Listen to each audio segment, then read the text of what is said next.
Good morning. Good morning. It is nice to see you, Dr. Rosensweet. You too, Carolyn. Thank you so much. Thank you. So, as always, welcome to us. And welcome to everybody else who's going to be coming up. It's always nice to see everybody. I'm going to go ahead and get started with our questions because this first one we get a lot, or I get a lot for sure. We've talked about it.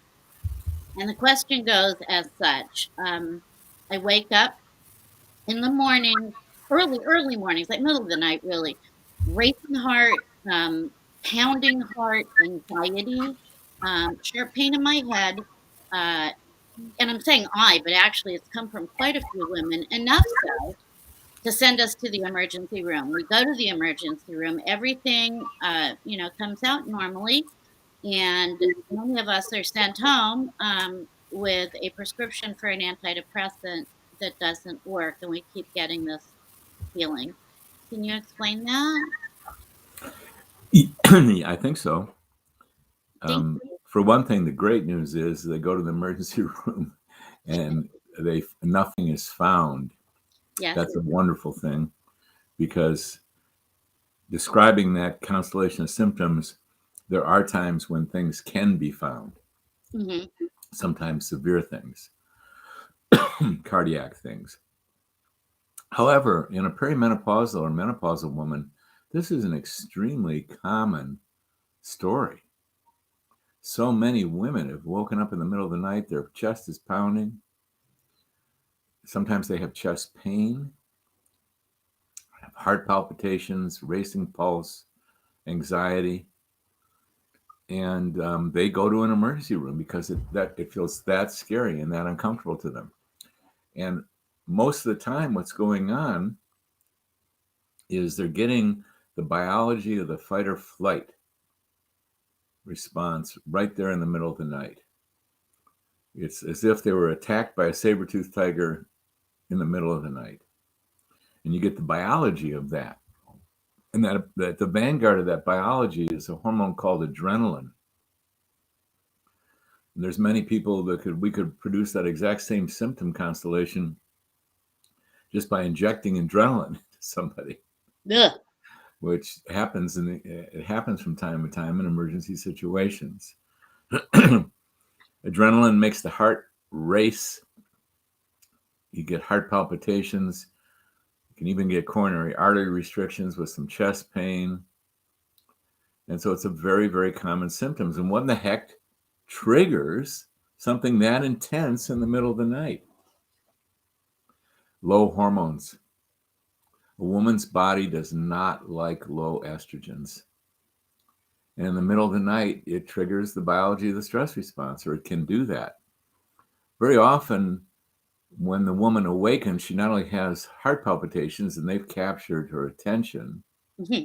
but she's also woken up feeling very warm or had a hot flash or a night sweat or she's drenched her nightgown. And sometimes she hasn't even done that. She just has the palpitations and the racing pulse. So the moral of the story is low hormones, menopause or perimenopause, replenish those hormones. And the job is always the same. Get thee to an expert, a healthcare provider that's licensed and trained and experienced if possible, or at least is getting mentored in treating women in menopause with bioidentical hormones. Oh yeah, compounded bioidentical hormones. Well, that's an answer for another day. But yeah, my own sister had this very thing happen. She woke up in the middle of the night. She had chest pain. She went into the emergency room. They did a cardiac catheterization on her. That's rather an intense procedure where they open up the groin and pass a long tube through an artery until it goes right into the coronary arteries of the heart.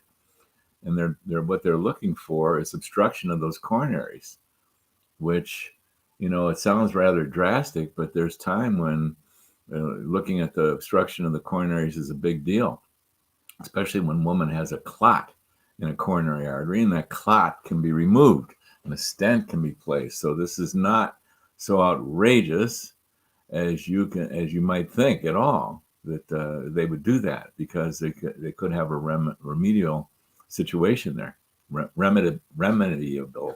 The remediable one.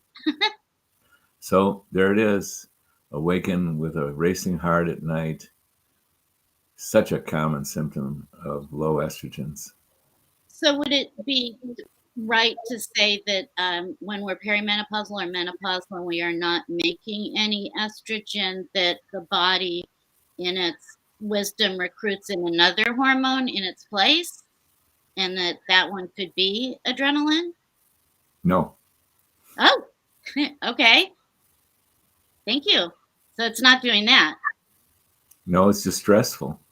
Got it. The So hot yeah, flash is very stressful. The low estrogen is very stressful. Adrenaline is at the vanguard of any biology of any stress response. got it. Okay. Well, thank you very much for that answer, because I think that maybe that'll lend to help some of us feel a little bit better about that. Okay, so thank you. Question number 2 comes in as if a woman has had a full hysterectomy and also estrogen and progesterone positive breast cancer, stage 0, which will affect her estrogen production, and she then goes on to eat all of the estrogen producing triggers they say that women should avoid due to estrogen dominance. Would she then not need HRT, forms of estrogen, due to estrogen being built up naturally, but at a lower level, enough so to keep her going while also protecting her body, meaning bones, brain, cognition, muscle, etc.? She says that she's wondering if anybody's ever gone this way about replenishing with estrogen, like via foods. And after you answer that, I'll ask the second part of this question. We had internet breakup at the Oh, beginning of the question. So would you repeat the beginning, Carolyn? sure. If a woman has had a full hysterectomy and also had a stage 0 estrogen progesterone positive breast cancer, which will affect her estrogen production, and then she goes on to eat all of the estrogen Okay, I'm gonna stop there for a moment. Um, Hysterectomy. There's two types of hysterectomy. Did you say full hysterectomy? Yes. The terminology that really defines it is complete hysterectomy or total hysterectomy, and that means that not only was the uterus removed, but the ovaries were removed. So a woman who has her ovaries removed, that's a zero ovarian hormone situation. And you know that I'm an uh, extreme advocate of replenishing the ovarian hormones. Yes. Well, then she states that she had a breast cancer. And of course, the whole planet has been elevated to shock level around treating a woman who's had breast cancer with hormones. And, we're out there trying to set the record straight because that fear is wrong. That original study that scared everybody in 2002, the Women's Health Initiative, was wrong and never should have been published because the science was garbage. Even though it was one of the most expensive medical studies done in history, the design had so many flaws to it. But the main thing about when they did report it is they actually reported a risk reduction with horse urine-derived estrogens, Premarin, risk reduction. In other words, a woman who was treated with Premarin had less of a risk for developing breast cancer, heart attack, and stroke than a woman who was not treated. And where the controversy arose and the misconception arose was there was a statistically insignificant increase in risk when a woman was treated with Prempro, which is a combination of Premarin and a funky molecule called a progestin that are extremely popular but extremely disruptive. Please look up the work of Phyllis Brunson. PhD, who's written extensively about progestin, as have many others. But even with Prempro, the relative risk was just 1.26. That's known as statistically insignificant. What statistically insignificant in science means is don't say a word about it because there is no evidence whatsoever. Well, that's not what exploded out onto the American public in 2002. What the American public and the American healthcare provider community heard was women treated with hormones are at increased risk for breast cancer. Wrong, statistically insignificant. Well, they continued to follow the women in that study, and by 2006, they learned that instead of the relative risk for Prempro going up, it went down. It went down to 1, which means there is 0 increased risk. Relative risk of 1 means 0 increased risk. Well, they knew that by 2006, and I found that out by 2006. In 2002, when I originally read the study, I went, whoa, there are so many faults in this study. I'm not going to enumerate them right now. Dr. Avram Blooming has enumerated these just wonderfully in a book called Estrogen Matters. He's an oncologist specializing in breast cancer and he's done a study, he's got an ongoing study of women he's treated who've had breast cancer, had the breast cancer properly treated, and he's treating them with estrogens, with hormones. Dr. Avram Blooming, Estrogen Matters. This is the Bible on risk. And he uncovers all the nefarious, crazy crap that went on surrounding the Women's Health Initiative. Just a terrible misogynistic event. Damaging to women is what I mean. Because there was 18 million American women on hormones in 2002. That was 40% of all American women in menopause. That number dropped to the low millions. It barely recovered, so that by 2016, there was 6 million women back on hormones or on hormones. Instead of 18 million, there was 6 million. And over half of those were on compounded bioidentical hormones.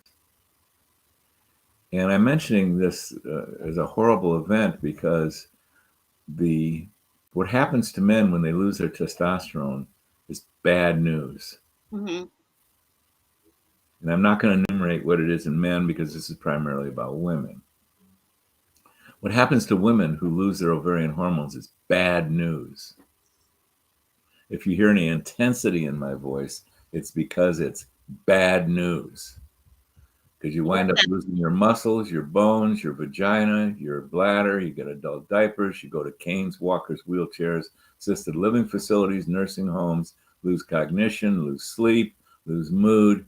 It's bad news. And not every woman gets every one of those, but most every woman who's not treated with hormone loses her bones, loses her muscles, loses bladder control, vagina. Forget about intercourse. Oh, yeah. Forget about libido. So it's bad news. And so that's why I call it a terribly misogynistic event, because it was so damaging to women, and it is damaging to these days, because some healthcare providers and some women have actually been informed of the faults of that study, and a very small number comparatively. So we in the menopause method, we have a mission to bring the feminine back into the halls of decision in the family, in the community, in politics. We think feminine energy is very much needed and very much missing from the front lines. And so our mission, our vision is to get millions and millions and millions of women. Let's start with 36 million, twice what there was in 2002. Ambitious. Well, I've got quite the ambitious team that I am so privileged to be a part of, my beautiful, beloved partners. And they're all amazing. They really are. So, in saying that, I mean, I'm reading some fear in this question, and I've experienced that. Yes, and I apologize. I sort of drifted away No, it's fine. from the because there was another series of questions. Well, what can she do? And Dr. Blooming, an oncologist again, who's specializing in breast cancer again, whose wife and daughter had breast cancer, and he's treating them with hormones again. This is what is a conclusion, and I'd like to state this as I have many times, that we're all at risk for thousands of diagnoses. Oh my God, I'm a medical doctor. I know the list. I don't even know all the list. And some of them are very not good. And some Yeah, of them are life ending. yeah, And we're all at risk amongst those thousands of diagnoses at acquiring cancer, developing cancer. As a male, I have special increased propensity to develop prostate cancer. There's reasons for that. There's reasons why my prostate is at increased risk over, let's say, for example, my stomach. And women have increased risk potential for breast cancer. And there's reasons for that. And they're modern reasons related to toxicity, for example, which accumulates in the fat tissue of the breast, right, sitting right next to cells that divide in the breast glandular cells every month. Mitosis, cell division, it's risky. But taking that into account, here's the science. Women who are treated with hormones are at less risk for developing breast cancer, heart attack, and stroke than women who go untreated, who do not receive hormones. That's the science. In fact, the original study committee that published the Women's Health Initiative in 2002 in the Journal of the American Medical Association, JAMA, in 2017, they published what amounts to a retraction. And I'm quoting pretty accurately from what was in that retraction. They said after 18 years of follow-up, there is no increased risk of breast cancer, heart attack, and stroke. I laud them for being willing to publish that. I challenge them for not being totally responsible and saying we made a mistake and we caused tremendous damage in America and all around the world. I fault them for that because it has not been loud enough that women feel okay and healthcare providers feel okay. So I challenge them, the Women's Health Initiative, as if they're going to listen to me. That's well, they have in a way. that's pretty funny. They didn't listen to me when I was sitting right in front of the National Academy of Science. They didn't listen, Well, boo. we all did. We all did. And I challenged them to publish a genuine remorse and apology in admitting of the damage they did to women on the planet Earth and to feminine energy. And it's a horrible thing that was done. And it's not been antidoted sufficiently. So it's a big deal. It is a big deal. So Many I of call on you, committee, to be honest, to have some integrity, to admit your mistake and reveal and apologize for the severe damage that you have done by the false publication of a false article that violated scientific protocol and scared women all over the world and healthcare providers. it's a So very there we go. Now, what about Dr. Blooming again and Dr. Tavris have pointed out that women who are treated with hormones, women who've had breast cancer and had the breast cancer properly treated, are at less risk they're at a higher risk for developing a recurrence than a woman is for who's never had cancer and developing breast cancer. However, they're at less risk of recurrence if they're treated with hormones. And the hormones that we're talking about there are Premarin and Prempro. I've never written a prescription for in my life. God bless the women who did receive Premarin and Prempro. They did a lot better than other women who did not receive that. We're a big tent. We want women to be able to choose whatever they want that's healthy and safe and efficacious. Now, we're strong proponents of compounded bioidentical hormones for a lot of different reasons, but what hormones you can get them. So now, what about foods? The only thing in the list that you read off that I thought could make a difference is orgasm. And I don't even know that that's true. But I think there is something, and you exercise that function if you can, if you feel most women lose their libido without the hormones. I cannot see any kind of dietary benefits to increasing hormones one jot. I don't know of any evidence that there is that they do, with the exception of yams and soy can increase, and there are phytoestrogens, but compared to the potency of the ovarian hormones, they're a drop in the ocean, and I would not recommend it. And do I care about diet?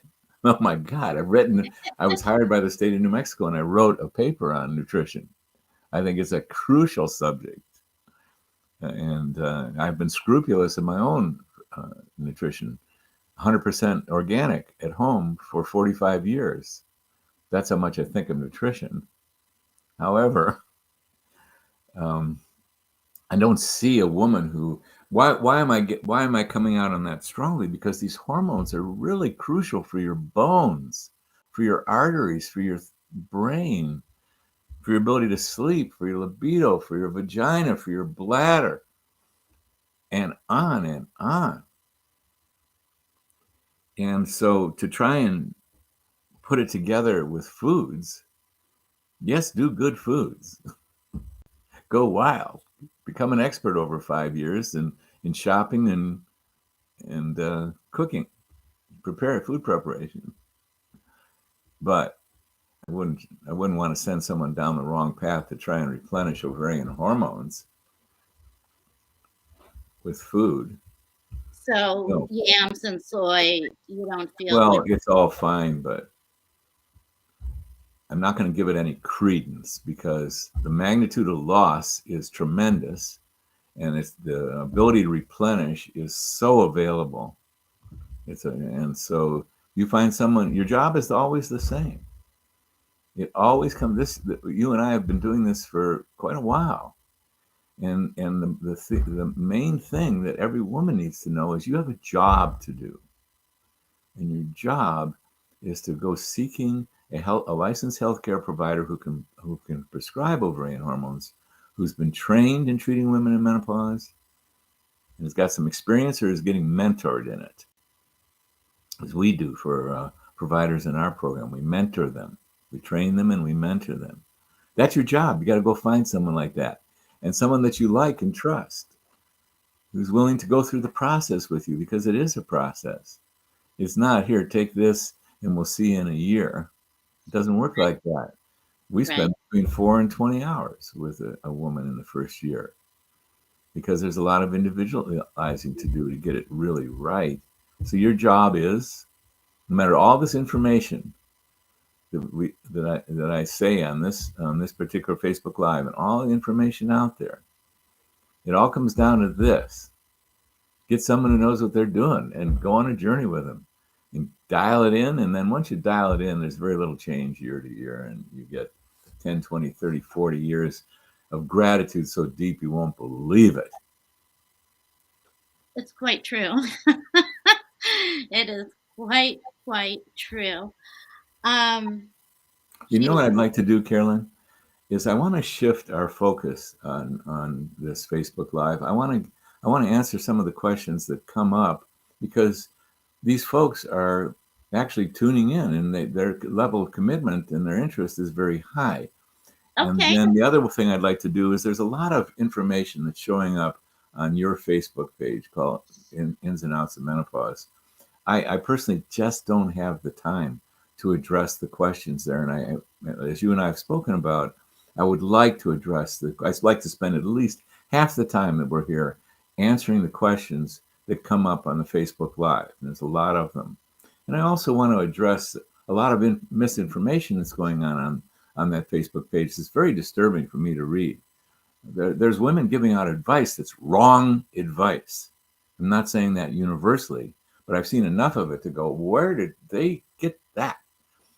The case of one, they had the result, but you can't generalize things like that. So I would like to say that please be cautious when you give medical advice because you could lead someone astray. And I've seen answers there that are not acceptable to me. So I'd like to address some of those questions, and I'd like to address some of that misinformation every Tuesday and Thursday that we do this. And Okay. I'd like to address this question from Antoinette, a frequent flyer on our Facebook Live. Good morning. And so I'm going to read it. Where else can I apply my bioidentical testosterone bias gel other than my vagina or rectum? It burns me and seems not to penetrate best anywhere else. I want to take them so bad for the benefits, but seem to have problems. Excellent, excellent question. And for one thing, the estrogen and testosterone are should only be delivered topically, just like Antoinette is doing. And then they come in gels and creams and organic oils. And the gel, the compounded preparation should absorb really well no matter where you apply it. I don't advise the vagina or the rectum. For one thing, if you apply something to the vagina, you are absolutely 100% unable to do the 24-hour urine hormone test, which to me is the only ONLY accurate test to assess hormone levels in a menopausal treated woman.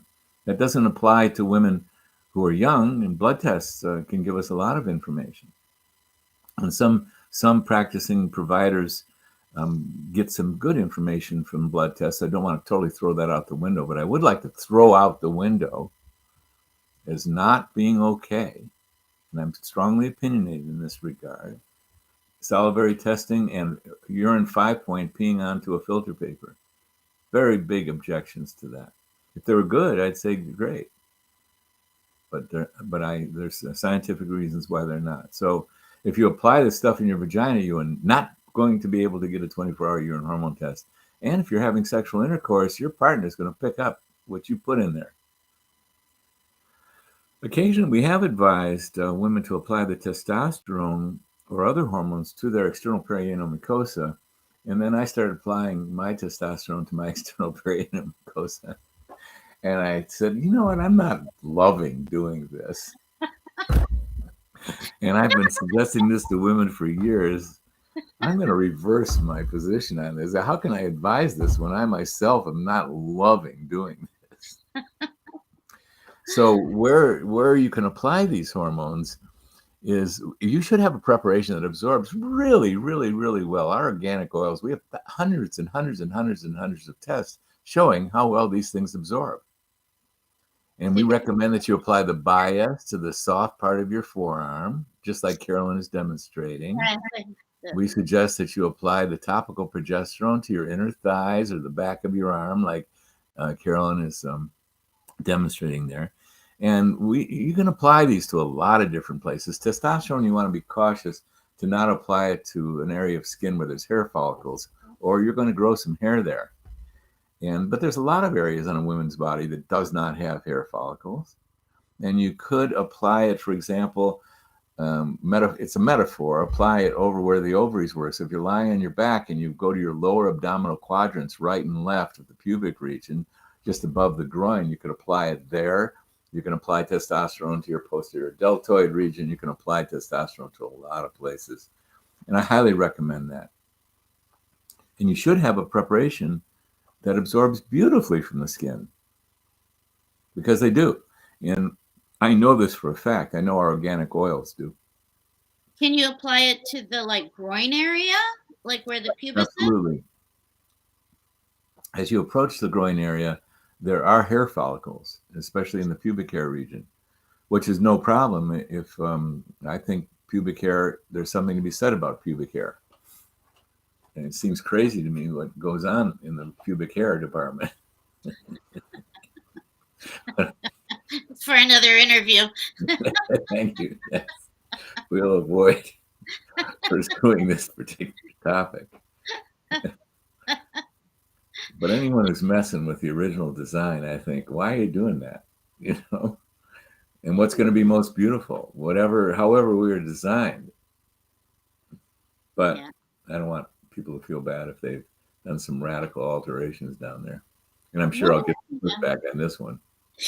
maybe maybe I don't know. I've heard some things. So one of the questions too, and we'll get to the other ones because it's so great that you said that. Are atrocious for all four hormones safe? Don't like them. Okay. Because when you stick a troche under your tongue, for example, part of it goes into your body under your tongue and part of it gets swallowed. So that rules out, as far Mm, as best medicine going, taking estrogen and testosterone under the tongue as a troche. Forget about it. You're going yeah. to swallow some of that. And that's going to lead to erratic dosages on every day, because what percentage on the day that you're sticking that thing under your tongue, what percentage is going to go right into the bloodstream? Some will. And what percentage is going to go down your esophagus? Not good. So I'm not, I love topical progesterone. We can get the dosages high enough, and we've just designed a new method to get the menopause method now to become bright. Um, Progesterone in topically, we now have a way to get really substantial dosages in. And so I love to see what we can accomplish with topical progesterone.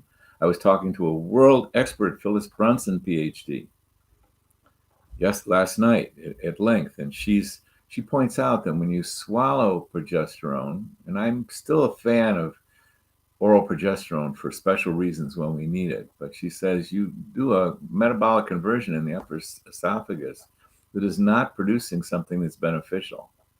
Mm-mm. So one of the metabolic byproducts. But I don't know. I'm not going to make that never say never on oral progesterone, because some women benefit so much from the sleep benefit from Well, oral progesterone. So at any rate, if I may, I'm sorry, you froze. go ahead. No, go ahead. So there are two questions actually that do pertain to what you just said. One is that the woman says her doctor says that 20 milligrams of progesterone cream is equivalent to 100 milligrams micronized progesterone capsule. And as you're saying, which way does Dr. Rosensweet prefer for a woman to take her progesterone? Would it be cream, oil, oral progesterone capsule, micronized? After 25 years of prescribing progesterone topically, we now use the organic oils as how we deliver this. But that's very similar to what's going to be delivered in a cream or a gel, and also prescribing oral micronized progesterone, which does work. I cannot give you a mathematical conversion for any given woman, and it always takes us back to the same thing. You start low, gradually increase that progesterone, keep on increasing it until you get symptoms of progesterone overdose, then back down in the dosage. So you're not getting symptoms of overdose. And I love doing that, and I love maximizing progesterone. So Yes. that titration process, that gradual increase of dosage, as you alleviate symptoms of progesterone insufficiency and fall shy of or back down from symptoms of progesterone excess, that's the method that we always use. And then it's always individualized.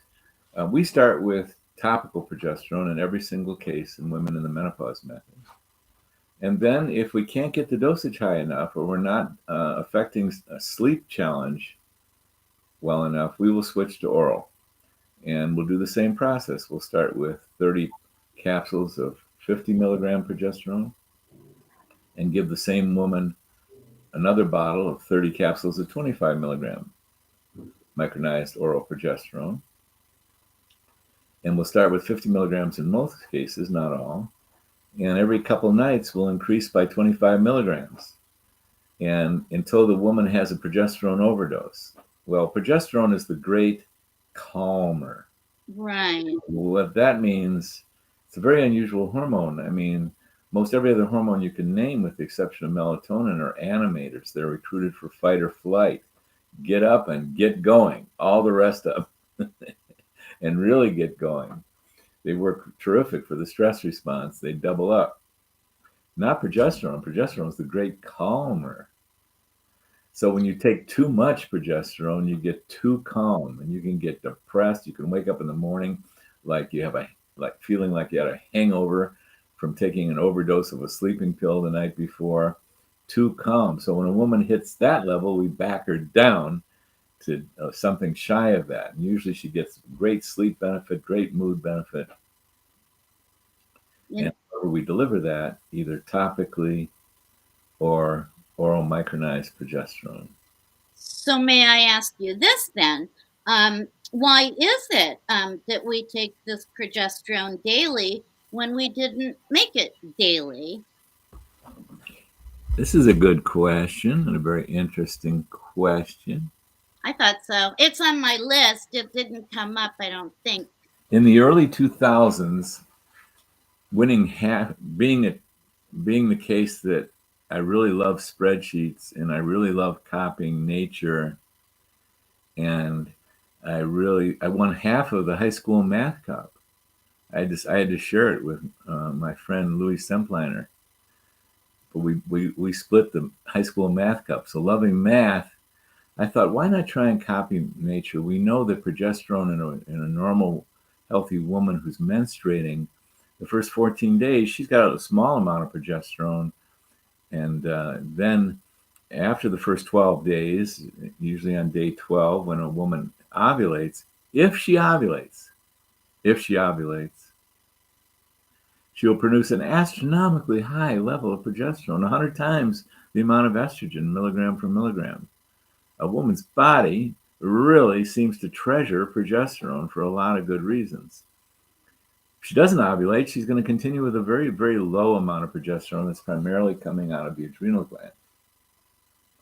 So, to copy nature, one would suggest that we should cycle the progesterone and only give it on day 14 to 28.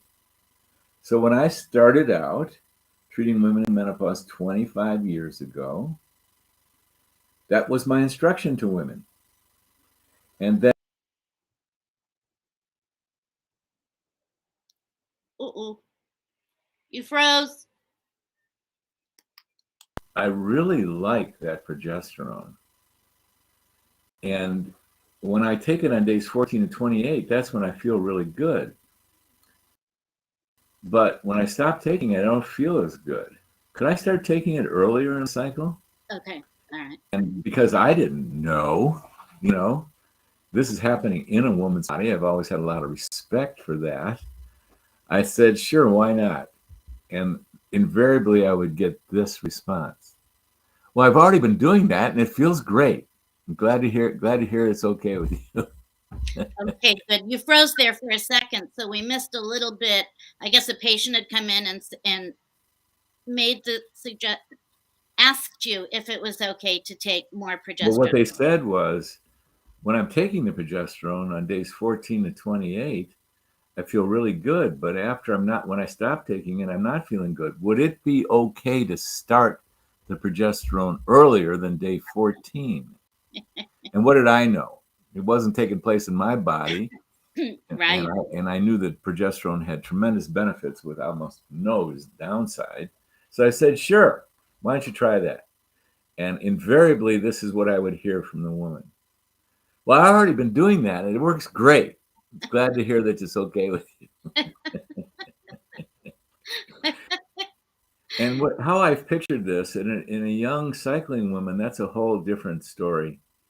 The body knows how to do it. The body does it perfectly. There's no issue. In a perimenopausal woman who's getting really low progesterone, or a menopausal woman who has almost none progesterone, that coming out of her adrenal, her whole body is depleted in progesterone. And there is a whole body reservoir called all of her fat cells. These hormones are fat soluble and they get a strategic reserve there. And my picture is, in someone who's gotten really low, just bring up the general levels and do it consistently so the levels will go high and behind or go reasonable. And behind it all is when you do that in a menopausal woman or perimenopausal women, they like it. And the other thing we did is in our book, Happy Healthy Hormones, that Carolyn has made available on the ins and outs in menopause, the PDF version of it. You can download it for no charge. I show you graphs of the menstrual cycle as they occur. Yes. And estrogen is variable throughout that cycle. And so is progesterone, as I described. It comes out on the second half of the cycle. And so there was a time, and this is what I was starting off to say, that since I love spreadsheets, I would learn from a woman how much, let's say, estrogen in the form of bias and how much progesterone did she take over the course of the month. And instead of having to do a steady daily dose, I'd make out these Excel spreadsheets that varied the dose according and followed the pattern of the menstrual curves. If you don't know what menstrual curves are, go into our book. You'll see them in pictures there.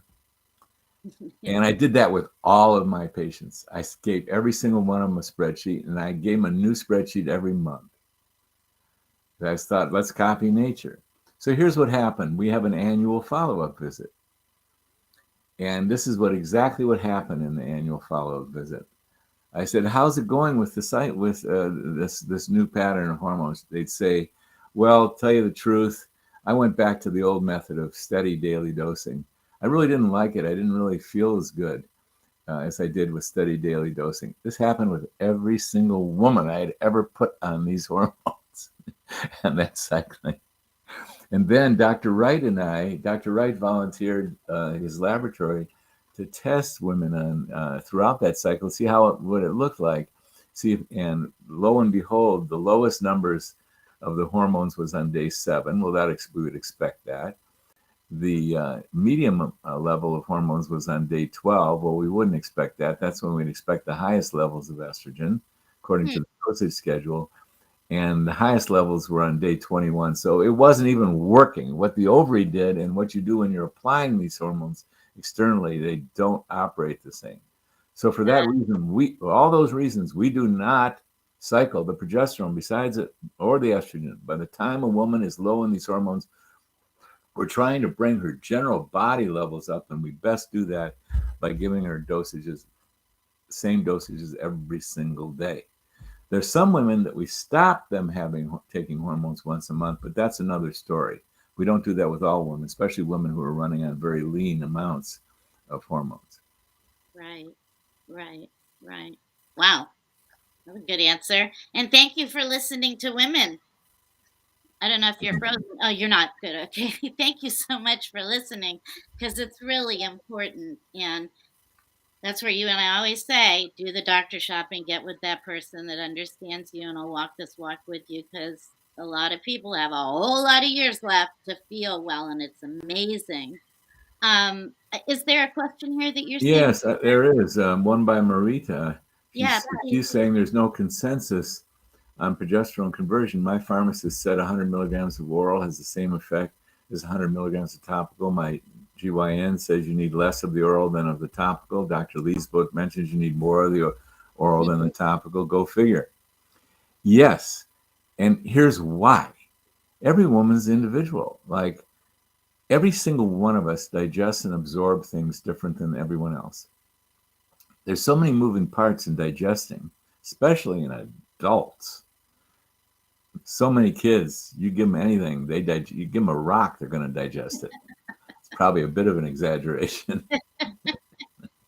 And then wonder where the hamburger is.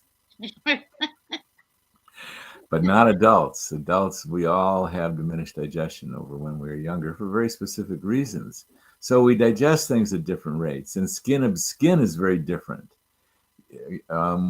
Women's skin varies. If they haven't had hormones for many years, their skin does not look like a 20-year-old woman's skin. So the rate of absorption in anyone given one's skin varies woman to woman, and the rate of absorption from anything in digestion and absorption, you're digesting a fat soluble thing there. You better have some enzymes to be able to do that.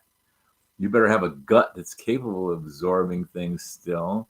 So there's tremendous variability. Well, this is universal amongst everybody. But there's no problem with that. You just individualize it. So there is no global statement that you can make around absorption. And, I've heard estimates that no matter whether we're swallowing it orally or we're putting it on our skin, somewhere between 10 and 20% is all that makes it into the body, into the bloodstream. We don't know these numbers. The interesting thing with topical application is we can get a very, very accurate read on 24-hour urine hormone tests. But when you take something orally, we can't compare it because 80 to 90% of what you take orally goes right to the liver and gets metabolized right away. It doesn't even make it to the body. So we can't get an accurate read about what the body is receiving by 24-hour urine hormone testing or any other testing method. And does it matter? No. I don't want to make this stuff sound so complicated.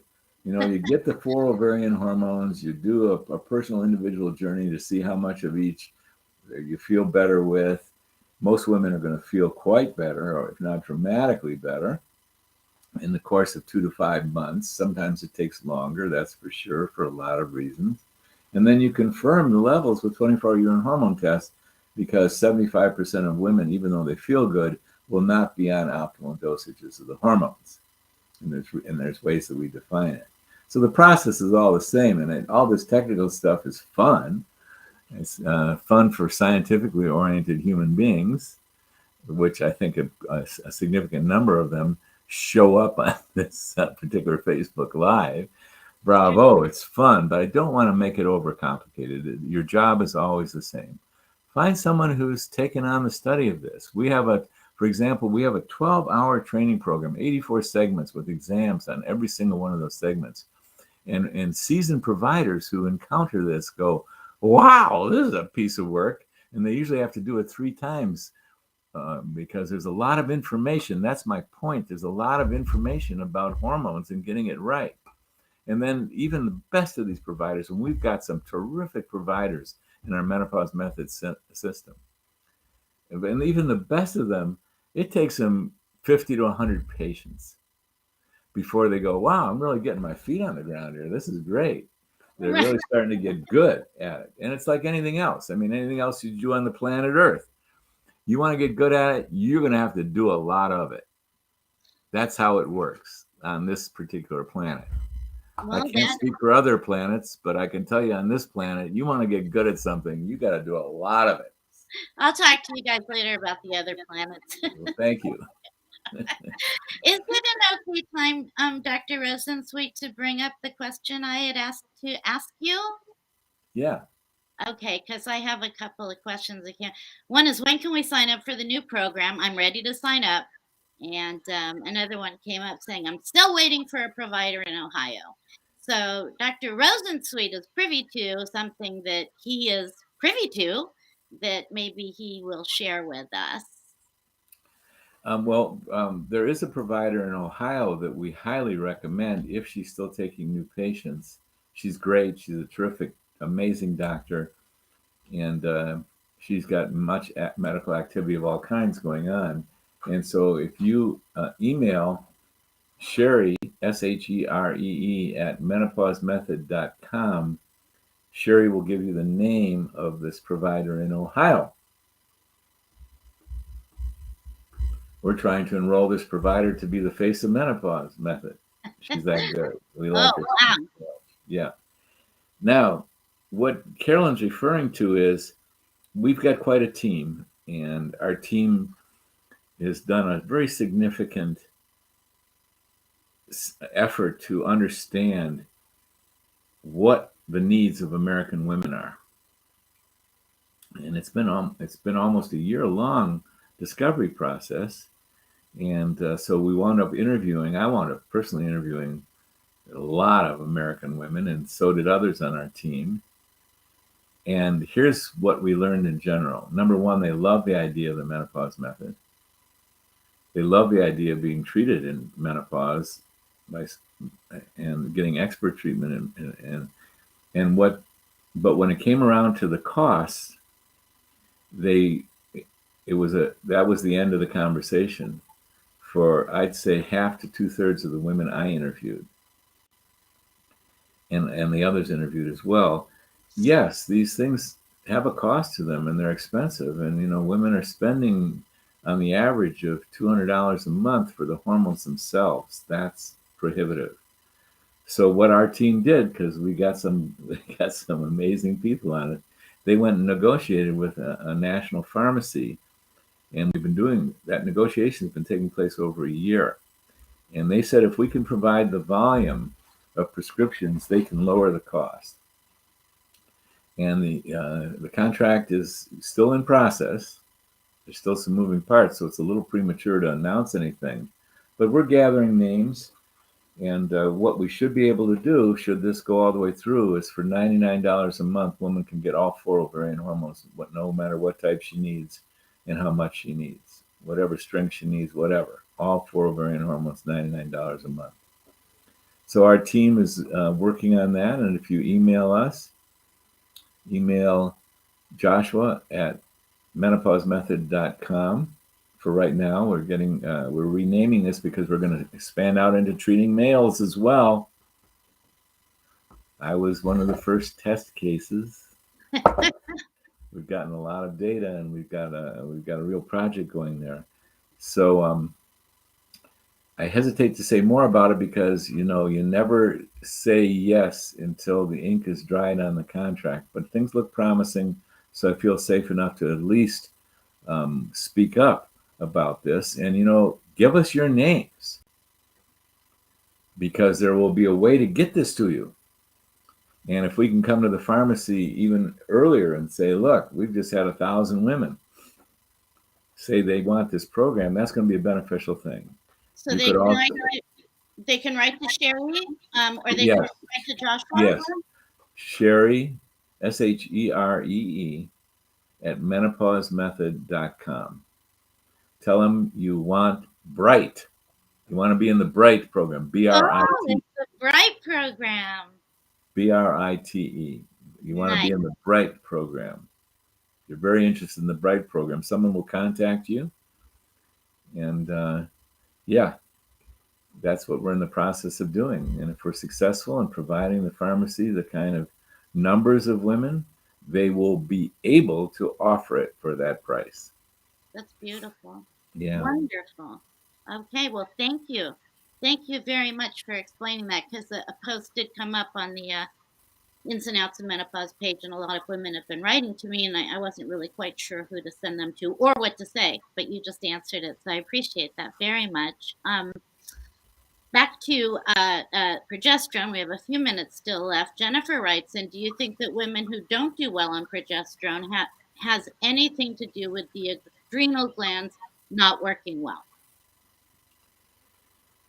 I think, number one, there is a certain small percentage of women who don't seem to do well on progesterone no matter how we give it to them, which is a bit of shock because almost every woman that I've encountered that has difficulty with progesterone had regular menstrual cycles in which there was a huge amount of progesterone coming out once a month. I mean, for the second half of the month.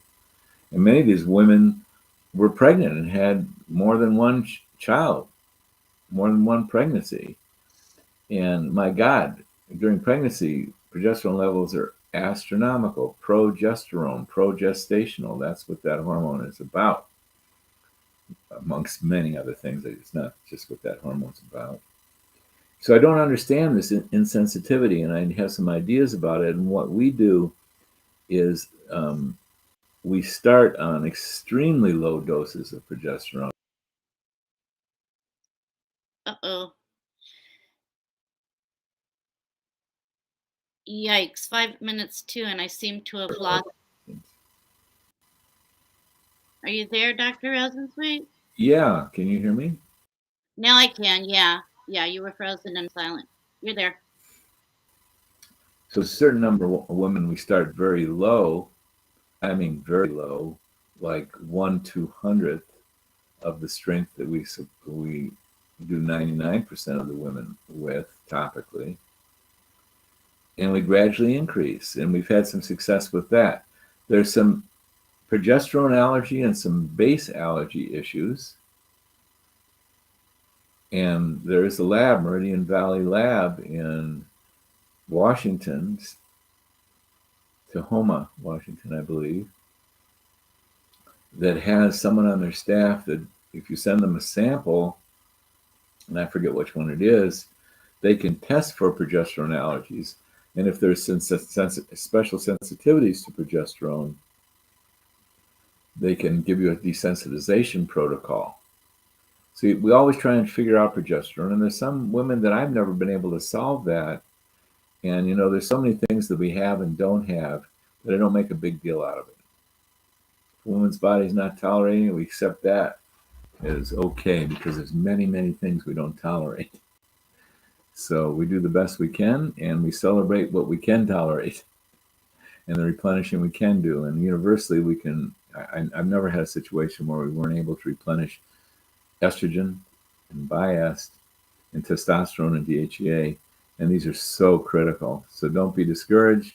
Just accept what you got. It'll be enormous value for you for the whole rest of the time you're on Earth. And if you can't solve the progesterone, I don't make a big deal out of it. A question just came up. Isn't a prescription required for a test at Meridian Valley Labs? I don't know that. Call Meridian Valley Lab. This is Dr. Jonathan Wright's lab that he's associated with, that he founded. And I don't know the logistics of that. Okay. So call them. Got it. This is good. I like this. And so we can do the first half hour doing my questions that I have and answering the questions that come up. It's wonderful. Thank you very much, Dr. Rosensweet, for that. And we should complete I think so, yeah. We're going to jam it in if we ask another question. Thank you, ladies, for excellent, excellent questions. And always, Dr. R, thank you for your kind, wonderful answers, your pleasant patience, and your wonderfulness. And we will talk to you on Thursday and do it all over again because we love to do it. All right. Thank you, Carolyn. Thanks, everybody. Have a great day. Bye-bye.